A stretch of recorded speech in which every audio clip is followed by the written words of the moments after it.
Alright, before we start the video, if you want to see more of this content, make sure to like the video and subscribe with the notifications turned on. And if you have any opinions about the content, leave them down in the comments section below. We'd love to hear them. And let's get started with the video. Hello, and welcome to another episode of For Your Reviewing Pleasure.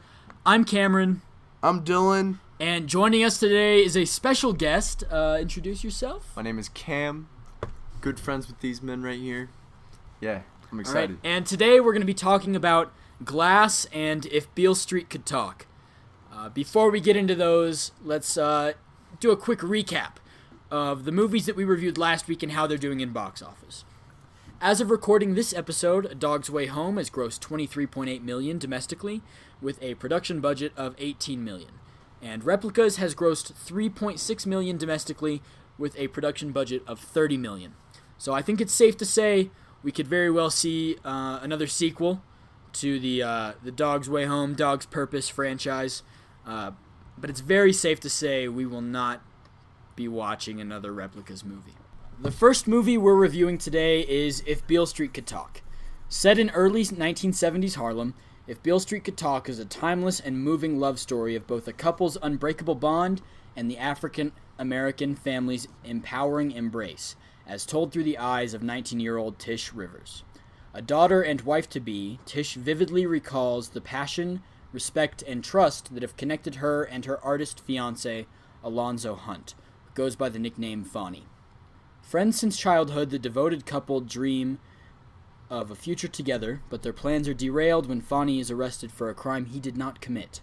Through the unique intimacy and power of cinema, If Beale Street Could Talk honors the author's prescient words and imagery, charting the emotional currents navigated in an unforgiving and racially biased world as the filmmaker poetically crosses time frames to show how love and humanity endure.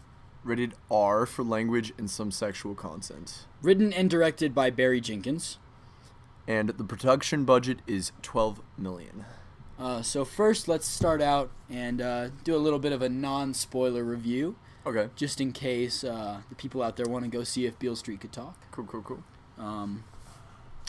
So overall, what'd you think of the movie? First thoughts. I think it really exceeded my expectations for especially this type of format for a movie.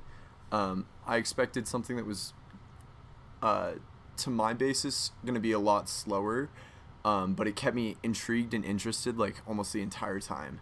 For sure. Yeah. Yeah, I was definitely on the edge of my seat through the whole thing. I was always like looking forward to like seeing how the characters developed, and they actually did develop. Like every single character you see, whether they're in there for 10 minutes or the entire movie, developed like exponentially. Yeah, I mean the acting I thought was phenomenal. I would agree. And I think that it was a really bold movie. Yeah. You know, in several ways, with how they portrayed 1970s Harlem in accordance with a lot of the plot and how it relates to today's times. Yeah, there's a lot of culture in it, and in a way it teaches its audience a lesson through almost an like there's certain shots where they just cut into the description of the place where they live, and it's a very vivid picture that everyone can like analyze, but it shows you like actually how tough it would have been if you were an African American or if you were living in that specific town that they were in. Yeah. Which, speaking of those shots, the cinematography was also incredible. Insane, absolutely insane. They pulled off these focus pulls in between two people where how it would be lined up. The one person would be in focus and one person was out of focus. I thought those were incredible. I would agree. It holds you, and it brings out the emotion in the scene a lot. They have a lot of rolling shots where they'll go real slow across the scene, and these two people come together, and it holds you with that person. There's a lot of eye contact that's obviously like portrayed very well through the cinematography. But yeah, all of it was phenomenal. And Barry Jenkins, our writer and director for this one, same guy that wrote and directed Moonlight, I thought he did a phenomenal job with this one. Oh yeah. Honestly, out of all the movies that were up for awards this last award season that we covered with Golden Globes, and the upcoming Oscars, I think this movie is the most deserving of a lot of these awards. I could agree. Just yeah. across the board, it was spectacular. Yeah, and it's different from most anything that has come out yet. Yeah, for sure. Yeah. And on the podcast, we do a rating Okay. from 1 to 10. So, what are you gonna give this one? Or you don't have like 1 to 10 hot dogs or like cookies or anything? Just 1 to 10? 1 to 10. Out of 10. I'm gonna give this 8.75 popcorn baskets out of 10 popcorn baskets. Yeah. Okay. Yeah. I'm gonna come out and say it. Big move on my part. I'm gonna go ahead and give this one a 10. Really? I'm gonna give this one a 10 out of 10. Wow. Wow. I don't know the last time that I saw a movie as beautiful and thought provoking and just overall like spectacular that I have. The with this one. reason that I give mine an 8.75 is because it dropped me off at the end. It didn't finish what it had started. Okay. And that Which killed we, me. We can That talk killed about me. that a little bit more Yeah, in the spoiler review Obviously, section right yeah, after yeah. this. But I would say it's warranted Yeah. and it was necessary. Yeah. It makes sense. So you're gonna give it an 8.75. Which is high for me. High for you? I rate movies like 6 or 7 because there's not something that this spectacular is coming out in a while. And I'm gonna go ahead and give it a 10. Yeah.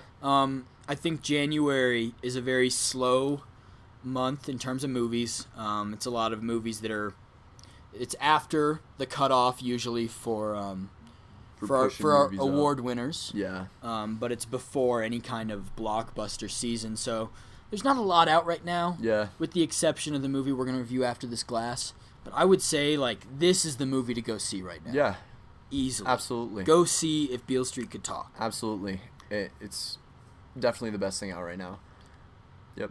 And that's going to go ahead and conclude our non-spoiler review for If Beale Street Could Talk. If you don't want to listen to any spoilers, go to this timestamp that's going to be on the screen right now. And then we are going to go ahead and start our spoiler review. So if you do not want spoilers, stop listening now. When Fonny's dad straight up whacked Fonny's mom. That scene still sticks out to tore me. Since I saw it a couple days ago. You saw it today. Yeah. You know, it still sticks out to me in my Yeah. mind. That's like one of the scenes that I remember the strongest because there were so many different forces, I felt like, that were building up this tension around the pregnancy announcement.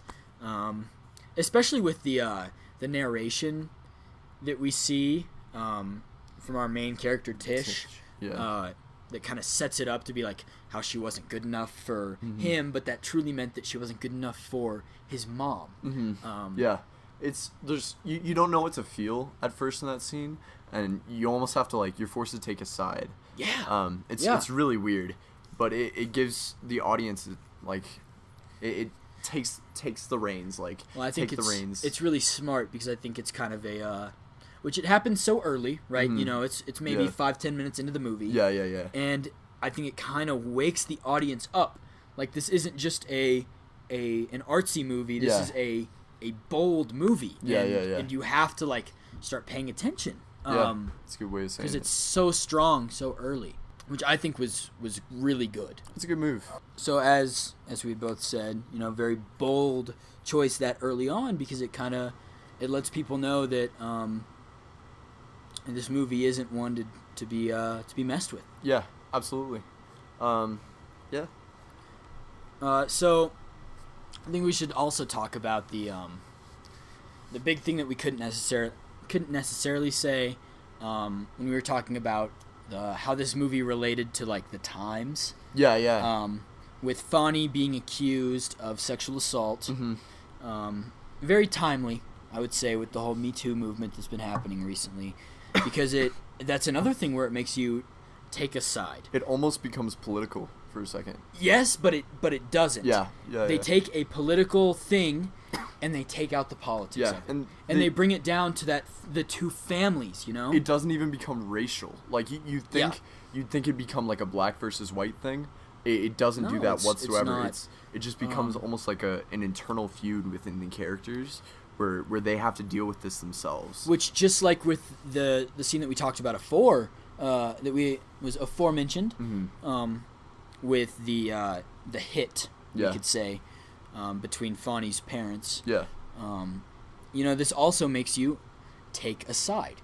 Even though in the description it says for a crime he didn't commit, it kind of makes you think, like, we know, based on the storytelling, we know who's telling the truth here, but it almost makes you think, like, we want to believe the victim in this kind of situation, but we know that it's not them, and it's kind of because of the crooked cop. That's the situation. The thing. It's the movie makes you make inferences for yourself about the characters. For example, like Alonzo or Fonny, it's never directly shown that he didn't actually sexually assault this woman.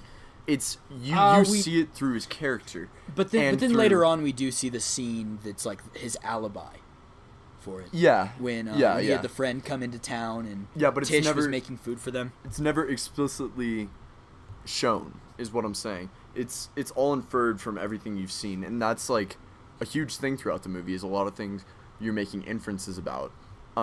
Like, for example, they're constantly talking about how much they're working to get Fonny out of prison. Yeah. But they never show them like tirelessly working, but it's mentioned, and that's what's important. It's showing you that through this period of time, this is what they actually had to go through. These are the hardships they had to have to actually get him to this point. But it's inferred. Something that I thought, speaking of the whole jobs thing, that was really, really good, that stuck with me, was the scene with Fonny and Tish's dads at the bar. Yeah. That we talked about with the shots, but he says this one thing that really stood out to me, where Fonny's dad he's worried about the money.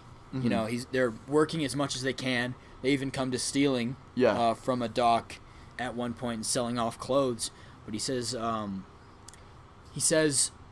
if you weren't worried about the money before, and we've made it here with these hardships in the past, why are we worried about the money now? And then he's like, the white man wants you to worry about the money. And that's all that matters to him. If you give in, then that's the loss of yourself. But, like, don't care about the money. I don't care about the money. Yeah, for sure. And then they go on to, like, steal for their families to support him and get Fonny out of prison. But it goes back to the old moral predicament of, if you see a woman stealing at, say, a Walmart or something, and you know she's stealing to provide for her own children, not for her own selfish benefit, is it, like, should the woman be stopped? It's the same thing. It's showing you this moral principle in a movie, and it's really neat. Yeah, it's really neat how they did it. Especially with the whole morals thing surrounding the whole sexual assault case, when Tish's mom goes to Puerto Rico. Yeah. Extreme. To try and because the accuser in the case has fled the country. So she goes to Puerto Rico to find more information, and we see a crazy scene in terms of, like, the acting. I thought the acting was so good in this scene between Tish's mom and the accuser. The accuser, where she's trying to get her to, like, say, well, no, this isn't actually true. Your accusation is false. She's telling this woman that was assaulted to her face that the person you chose was not the right person. And you can tell the woman is actually damaged, or either that or she does not want to deal with it, and she freaks out. Like, she can't handle it. She can't handle talking about it. She just denies everything that that her mom is telling her, and it's really sad in a way. Like, you see the true face behind this woman, and to where it doesn't matter to her. She's so damaged that she can't She can't even comprehend what's happening. Yeah. The actress that plays Tish's mother, Regina King, Yeah. she won the Golden Globe for Best Supporting Actress in Really? a motion picture. I Yeah, did not know that. which I think totally deserving now that I've seen the film. Absolutely, yeah. I think another thing that's really special about this movie is the way that it's edited. It's not a clear timeline. You know, when something's mentioned or referenced, they jump back to it. Yeah. And in that, we're able to see some really impressive, like, featured roles that are very small, but they have, like, a good amount of impact on the film. Absolutely. You know, yeah. we saw Brian Tyree Henry, Yeah. who played Daniel Carty, Yep. who we've seen in a lot of stuff recently, like Atlanta, and he was in the new Spider-Man Into the Spider-Verse movie. We saw Dave Franco, who played Levy, right? Yeah. Yeah. The Jewish apartment owner. I didn't even know he was in the movie at first. Like, I saw the character and I was like, who is that? I know who that is. It's Dave Franco. Yeah, which each of these characters, I mean, they get maybe 5 minutes of screen time, Yeah, but the way that it's written, they have just as much impact It's on these impactful. characters as anyone else in the story. For sure. Um, It's super cool. Also, the woman who was the store clerk. for who, sure. Yeah, Who, that defended Fonnie and Tish after someone was harassing Yep, Tish and same at with the store. the policeman who accused Fonnie initially, who was like, I saw him running away Yeah. from the scene. Which Like they there was- talk about him a lot, but he was only in like 1 or 2 scenes, and it just shows like his. I'm not sure if you noticed this, kind of back to the cinematography of it, Yeah. was that anytime that police officer was shown, they did this really cool shot where his focus was brought up and I know what everything you're else was a little bit talking blurrier, about. Yeah. a little bit more slowed down, and I thought that had a lot of Yeah, meaning to it. absolutely, yeah. Like I was saying earlier, the cinematography brings emotion into the scene. It like drags Yeah. your emotion. And the music was phenomenal throughout Absolutely. the whole thing. It felt like perfected, Mhm. really. Yeah, it goes right there with the emotion and the cinematography. And normally, I guess just kind of to jump back to a previous point, I don't like when movies jump around in their timelines too much. Yeah. I think it kind of throws off the pace of things. I would agree, yeah. But this one, it did it right. Yeah. You know, it jumped around perfectly in a way that I thought was really, really strong, really, really smart. Yeah, yeah. Can we talk about the narration for a second? For sure. Yeah, I think that a female narration is way underrated and it should be used a lot more. Like in films like Legend, the same thing.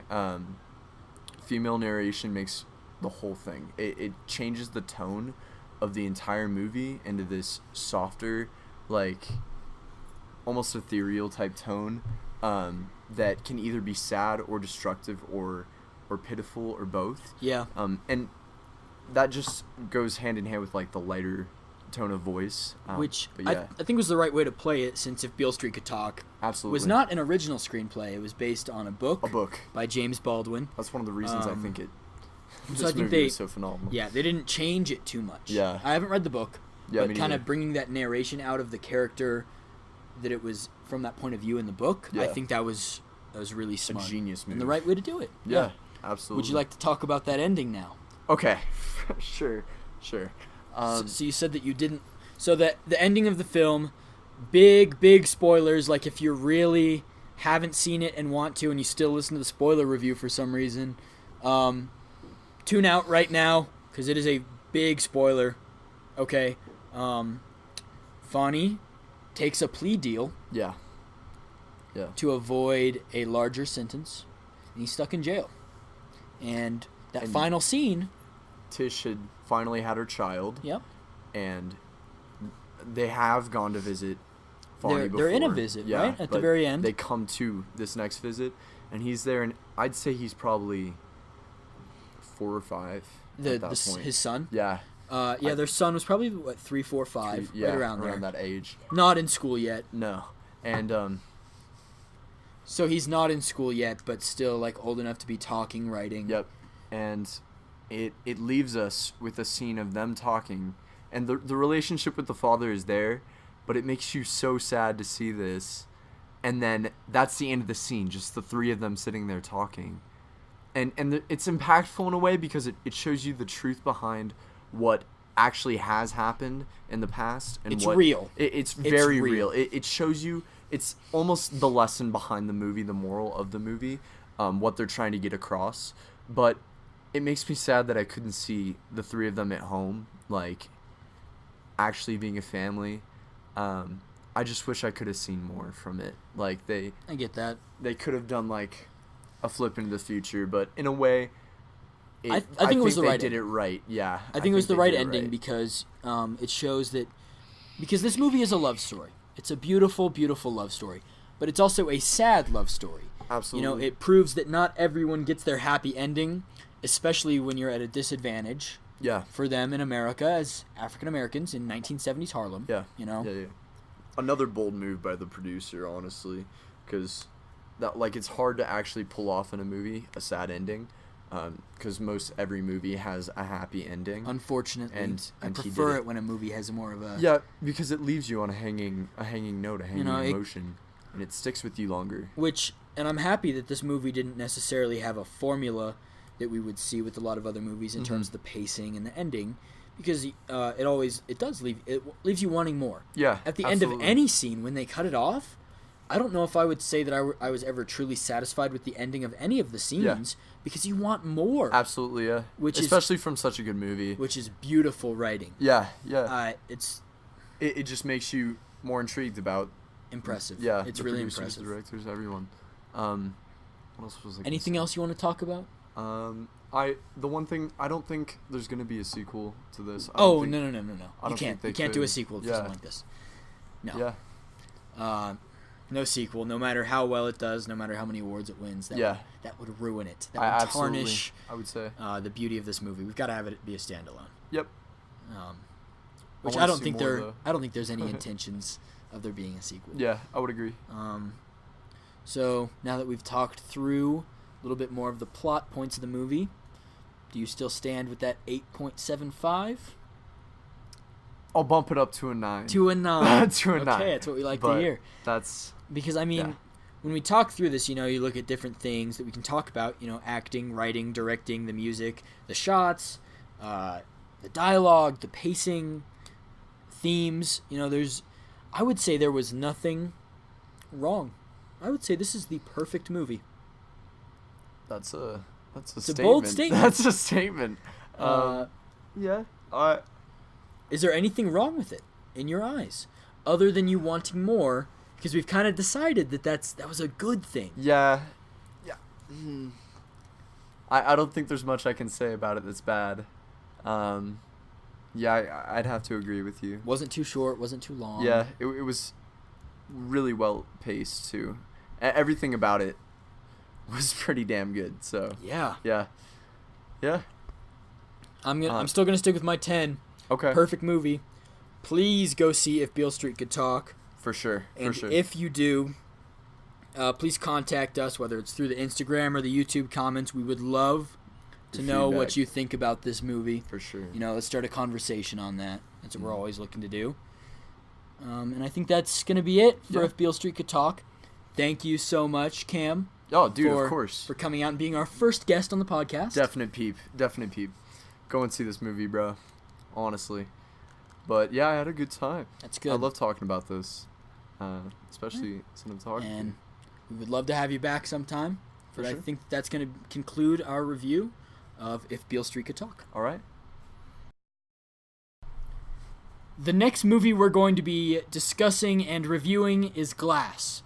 From Unbreakable, Bruce Willis returns as David Dunn, as does Samuel L. Jackson as Elijah Price, known also by his pseudonym Mr. Glass. Joining from Split are James McAvoy, reprising his role as Kevin Wendell Crumb and the multiple identities who reside within, and Anya Taylor-Joy as Casey Cook, the only captive to survive an encounter with the Beast. Following the conclusion of Split, Glass finds Dunn pursuing Crumb's superhuman figure of the Beast in a series of escalating encounters, while the shadowy presence of Price emerges as an orchestrator who holds secrets critical to both men. Glass is rated PG-13 for violence including some bloody images, thematic elements, and language. Glass is written and directed by M. Night Shyamalan. We'll cut this. I was taking that. The production budget for Glass is $20 million. All right, so let's go ahead and start out with our non-spoiler review of Glass. So what do you think about Glass, Dylan? Well, what do I think about Glass? Well, I think it was pretty good. I liked it a lot. I thought it was pretty good as well. I think it was a really well done, like, final seminal moment after Unbreakable and Split to finally culminate into one final film with all three of the protagonists, or some may view them as antagonists. Let's talk about the cinematography of Glass. What did you think of all the shots they got when they were filming the movie? I don't know if there was anything all that special about the cinematography in Glass. For an action movie, I thought it was... There were some good shots, though. It wasn't anything super special, nothing really super eye-catching, but there weren't any bad shots like with some other movies we've seen lately. Yeah, I just don't think anything necessarily stood out. I think when you look at a movie like Glass, the things that stand out are more so the acting of those main three guys and, like, the special effects. I agree. The acting was definitely one of the biggest parts that contributed to my enjoyment of the movie. But another thing that caught my attention was the score, really. Throughout the movie, there were several musical elements, and just the general sound effects really contributed to the pace of the movie, as well as the actions that the characters were doing. And I just found it really enjoyable, and how it just helped. Yeah, no, I totally get what you're saying. Because it wasn't really something that necessarily stood out to me when I watched the movie until you had talked about it afterwards. Well, I was really into the movie because, I really enjoyed this movie a lot, so I was really paying attention to a lot of stuff, and I just realized the score is actually a key point of it, really, because the score really complemented the acting as well of those three main characters. Yeah, I get that. I do remember some parts where, and it did help that we saw it in the Dolby Theater. We did see because when the music was noticeable, it's like shaking our chairs with how intense it got, right? I do think that something that's very important to talk about in terms of this, like, non-spoiler review, like things that we can kind of attest to get people to go out and see this movie, is especially James McAvoy's acting as Kevin Wendell Crumb, and then, like, the 23 other personalities that he's got. Yeah, that was a big part of why people came out and saw Split. Yeah. Just the skill it takes to pull that kind of character off. Yeah, because he's not. It's not just about him playing all those characters. It's like he's mastering all those characters, and he's able to flip them so quickly when the light flashes. Yeah, no, he definitely came through as one of the best actors in that film. But let's not forget, I really enjoyed the distinct character personas of Bruce Willis and Samuel L. Jackson. They really played their characters very well. You can tell they were very committed to the part, and the little tells and, like, habits of their characters really came through. So it was very believable, and I just enjoyed how they decided to go along with that. Yeah, I'd agree. Overall, what would you give Glass? From a 1 to 10 that we normally do.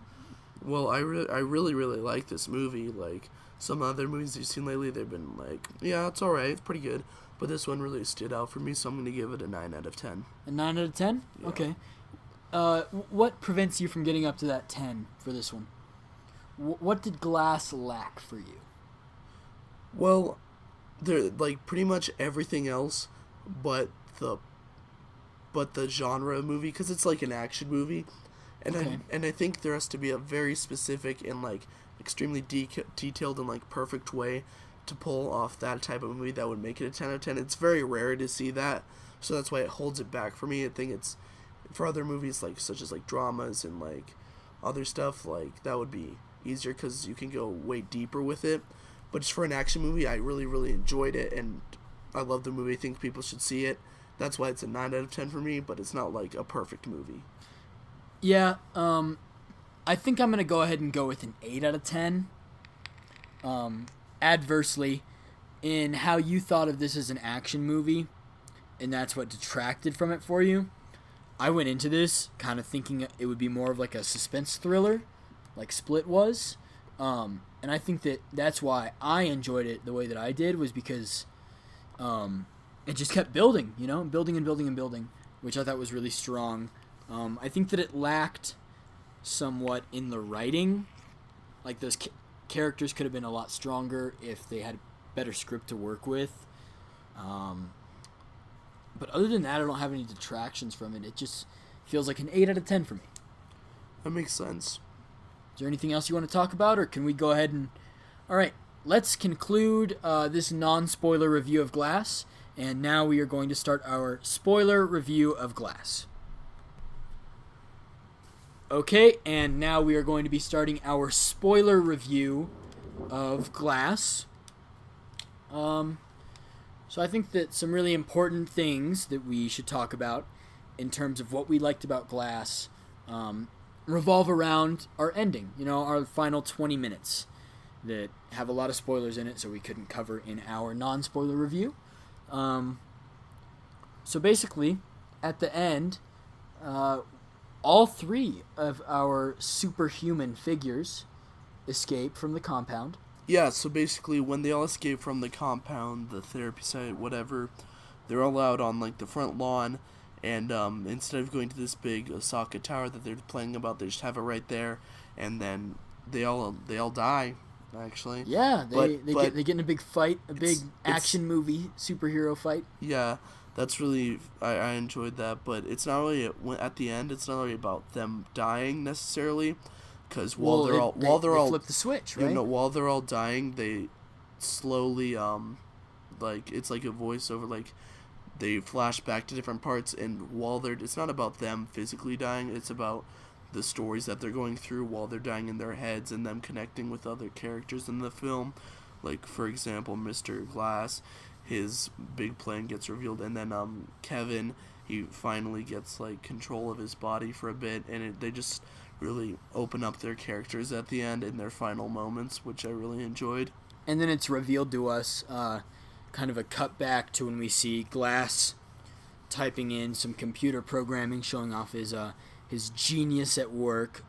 We see that he was live streaming all of the cameras in the facility to show off these superheroes, which kind of brings us into the true theme of Glass. With the theme of the film, the three main characters are trying to prove to the world that they are above average and they are better than other humans with their abilities. And then the therapist lady, I don't know her name, but she's part of like an organization that is trying to keep these superheroes down and end them for the safety of humanity. And basically, throughout the film, she tries to convince them that they are not special, but at the end, he gets to prove that they are beyond human, which I think is really the goal about that, because I think a lot of people think about superheroes and supervillains as good and bad, but this wasn't necessarily about good and bad, it was about the notoriety. Yeah, because, for example, these three characters, they are not, like, good-doing superheroes. Some of them commit murder, they just, one guy beats up criminals, one guy kidnaps people, like, they do all these terrible crimes, but for them, it's not about being a superhero, because, well, actually, throughout the film, they talk about related to comic books and superheroes, supervillains, that kind of theme, but for them, it's not about being a superhero or a supervillain, it's more about being super and being something greater than themselves, regardless of if it's good or not. Yeah, I agree with what you're saying there.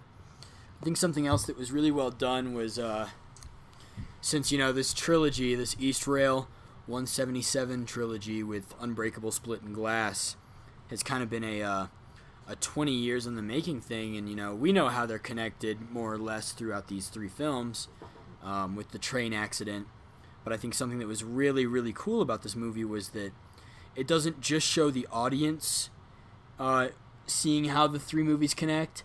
It shows our characters and how they're impacted by the actions of the others, which kind of flips it towards the ending with who the fight is really for. I agree. That really ties it into how they like ended the film and how they tied it all up for the trilogy. And I don't think they're gonna make any more of these, which is good. It's really, I think they ended the film and the trilogy in one of the best ways possible. They connected everything. They wrapped everything up. Not like cheesy like or stereotypically, but they cleverly led up to it where you're really engaged in the film, and then when they give you the big ending and they relate everything, it's just really satisfying, and then everything makes sense, and you can just realize where each of these characters came from and how they got to that point and why it matters. Yeah, I agree. Everything about this movie, other than the writing, in my opinion, felt really well done. The acting of those three main guys, I don't think you could have asked for better actors. The acting was great. The plot was definitely well done. Like the storyline, there's not really any big holes in there. I enjoyed what the pace was, like how it progressed throughout the film, kept me engaged, kept me listening, and the score really contributed to the overall idea and theme of the film, and it really fit in because it was a lot of action, but then as you said, it's also some suspense and a bit of a deeper meaning to it, which I really enjoyed, and I think it was also edited very well because as the movie progressed, at occasional points they would cut back and reveal some stuff, which isn't inherently super obvious. You could infer it at some points, but I think it kept you thinking, kept you on your feet, which helped my engagement with the film. So I think a lot of different aspects of this film were done very well, which contributed to my overall enjoyment of the movie. Which I think something else that we can totally talk about with Glass was is this trend that we're starting to see of darker superhero movies. Because this one was PG-13, which I think an R rating would have been a little bit more interesting. But I get it, wider audience.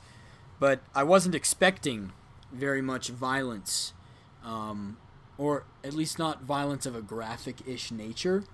Rip Daryl. Rest in peace. Rest in peace. Daryl, Mr. Glass sliced him. The nurse guy? Do you think he was a nurse? A worker at the facility? An orderly. Orderly, that's a good word for it. Where they're, and it was almost out of nowhere. We see Mr. Glass, Samuel L. Jackson, slice this guy's throat open. Because spoiler alert, yeah. Slice this guy's throat open. It was I actually didn't really expect it all that much when he was just not sitting at all. there. I thought they were gonna have some deep talk or something. He just pulls out a piece of glass and slices his throat. Came out of absolutely nowhere, and that which was a little bit cheesy, but still clever with the how originally throughout the start of the film you're led to believe that the whole Mr. Glass, comes from his bones breaking so easily that they are like glass, but then we see that the broken glass that where he says finally found the right piece. I thought that was really symbolic towards the name, but I thought it was very unexpected, and it was good.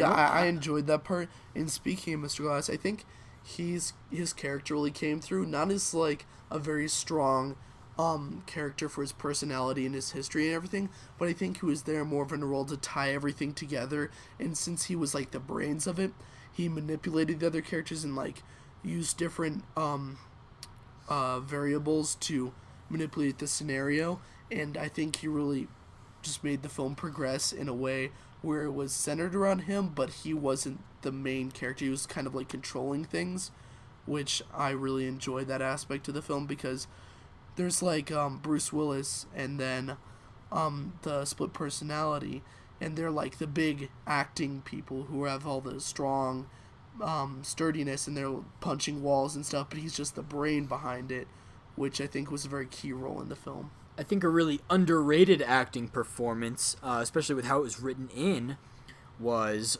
Casey, who was the only person to survive the capturing in Split, and how towards the beginning of the movie they were talking about like she could have the power to send him away for his crimes, but she kind of sympathizes with him, and you'd think it'd be kind of in a Stockholm syndrome-y way, but no, it was like she knew that all these different personalities were not truly Kevin, so she sympathizes with him in like She was trying to get to his true his self. core, yeah, his true self.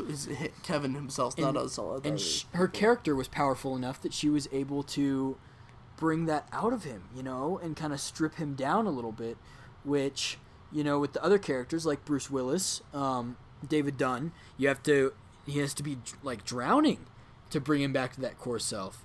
But we were able to see a lot more of that emotional acting from James McAvoy there, rather than just the sporadic new characters every other line, you know?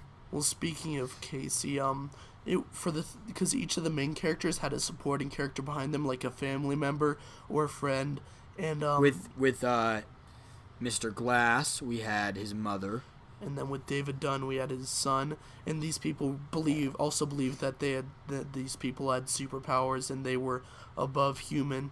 And I don't think each of them individually really came out as a supporting character, but I think the three of them combined really helped out as a supporting role for the three main characters to support them through the film. I agree. So, Cam, any final thoughts on Glass? Let's hear your rating one more time. Has it changed considering all these acting and plot points?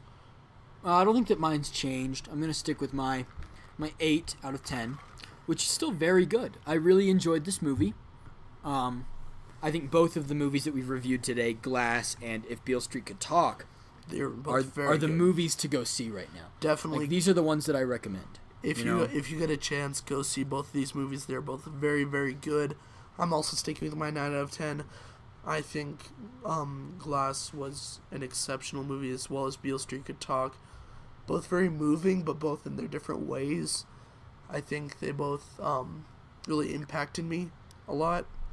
So I think that should conclude our review of Glass, and I think that also concludes this podcast. So, all right, and this has been another episode of For Your Reviewing Pleasure. I'm Cameron. I'm Dylan. And thank you for watching.